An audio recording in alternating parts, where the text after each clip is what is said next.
Hello again. When I was in Poland, I posted a video looking at the inconsistent approach of the Starmer government and his chum, uh, Lord Hermer, took to international law, and I contrasted the approach to the Chagos Island transaction, where they were seemingly slavishly devoted to it, and the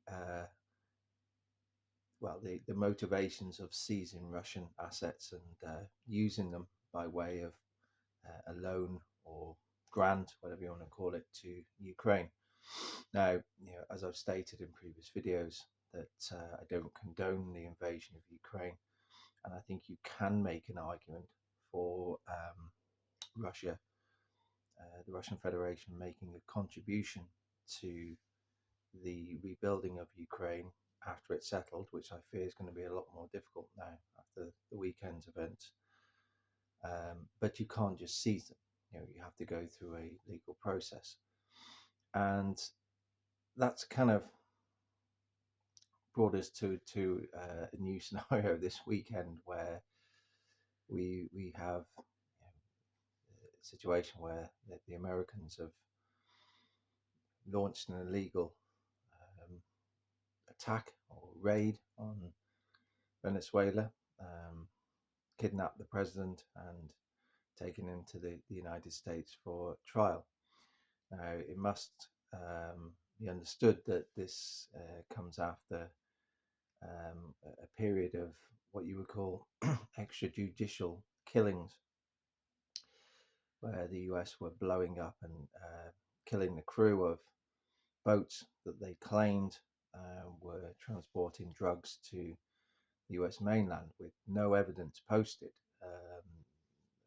whatsoever. So there was no legal process. There was just killings, and now you're starting to see the pretext for all this. That Maduro, who I don't necessarily think was a great president, but was somehow head of some cartel that were sending drugs to the US on what looked to be extremely small boats.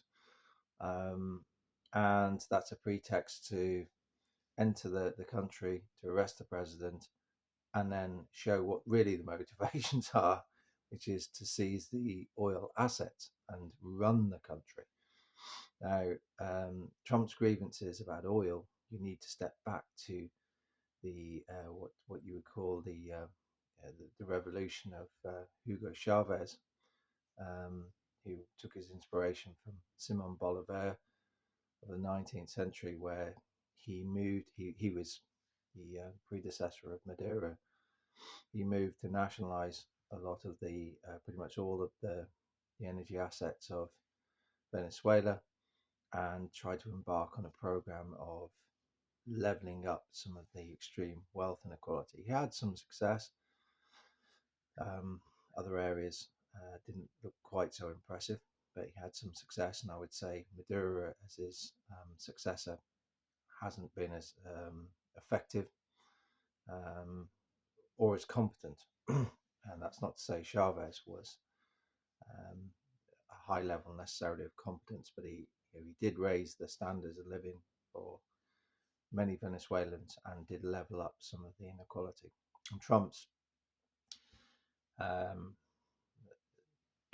sort of antagonism towards the oil sector relates really to what Chavez did. But we have a situation where one country has arrested the head of another state and accused him of extraordinary things like holding machine guns or other offensive devices. Now, he's the head of state of Venezuela, so I would imagine that's a Venezuelan issue, not a US issue, particularly given US gun laws. Um, and and now we're saying we're going to run this country. He's already threatening the the the acting president Maduro's deputy. He's already threatened Colombia, Cuba, and Iran. It's very strange that we find ourselves in a world where the West, when they have this concern for freedom and democracy, it seems to be expressed loudest in countries that are rich in resources, like Ukraine, Venezuela, and Iran. Sure, it's just a coincidence, but nevertheless, these are illegal actions. You cannot dispute that these are illegal actions. Where is Keir Starmer coming out saying, I want to uphold international law? Where are the EU? Why are they not calling for the freezing of US assets? And who knows if they were brave enough to be able to take those assets and try to steal them in ways like they were thinking of with the Russian assets and give it to Venezuela as compensation. The hypocrisy is stunning. One would assume when if it goes to plan for Trump, I would note that it seems clear to me, as impressive as this operation was by the US, that people were bought off. It looked a little too easy for me. I imagine they've been bought off with some of these potential oil revenues. But let's say that goes to Trump's plan. Um, oil, US oil giants move in there, take over the assets in one form or another, and start pumping oil. One would assume that despite the illegality of that, that we'll be free to invest in these US oil assets by our pension funds and investment assets and so on and so forth. It really is quite extraordinary, and it sets an extremely dangerous president around the world. It sort of highlights just how duplicitous and hypocrisy there is in the West. And these alliances that you see formed outside the West are going to get stronger. They'll become deeper economically, they'll become deeper militarily. I mean, what else would you expect? Um, had Vladimir Putin done this, had Xi Jinping have done this, actually, China, when you look at it, are relatively benign. They don't generally march into other countries or pile into other countries and um, try to run their countries for them. And how will we have any moral authority, even over Ukraine? As I said, the Russians faced a lot of provocation, particularly about NATO expansion and the events that followed the 2014 Western-sponsored coup in Ukraine. But that doesn't necessarily condone the invasion. But how can you really condemn it when America is doing what it's doing and nobody is condemning them? They're threatening to annex Greenland. They've threatened to, well, not threatened, but sort of intimated that Canada may become a US state against its wishes. They're threatening Iran, they're threatening Cuba, they're threatening Colombia, and so on and so forth. I mean, how realistically can you have any moral authority?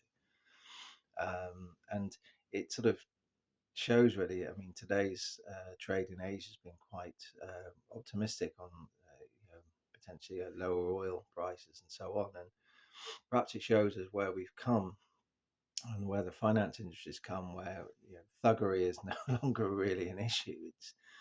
It's just a fact of life. And I guess in the UK and other countries, we do it to our own citizens. I've felt that myself by police state terror, as I've articulated on the other channel. We just accept these things now? It really is quite bizarre. I do think there are some aspects of this that are being underestimated. I think it will finish Trump. I think he's a poor representative of America. I don't think many American citizens will be very happy with what he's done. I think his own supporters will be disenchanted with his behavior. I mean, if you look at the meeting, or sorry, the press conference he staged after it, I mean, it looked like a mafioso meeting with Marco Rubio trying to play big. It was extraordinary. And I don't think Americans will want their country represented like this. I think Trump supporters will feel very let down in his adventurism, his appalling conduct in the Middle East, and now this, and goodness knows what else will follow. And I think he'll get really punished in the midterm elections. And when the tide eventually turns politically, which will be some years down the line, I think that Rubio and Pete Hegseth potentially could face criminal charges for what's happened. Trump, I think, will have various exemptions, age, sanity. Maybe it'll bring back his bone spurs in his heels that kept him safe during Vietnam. Who knows? But I think Hegseth and Rubio could be in very, very difficult positions. And I think in Venezuela and the wider Latin American sphere, I think you will see the formation of some quite vociferous resistance groups, taking inspiration from Simon Bolivar and maybe even Che Guevara. And I think you'll see new versions of those start to appear. Now, that doesn't mean I want to see fighting and loss of lives, but they're quite resilient and dogged people, and I think they will see what's happened in Caracas as a blatant step of imperialism from the US, and it will be a rallying call for resistant movements to push back very, very hard. It'll take a few months, I think, for that, maybe weeks, so more months than weeks, I think. But yeah, a response will come. That's it for now. Take care.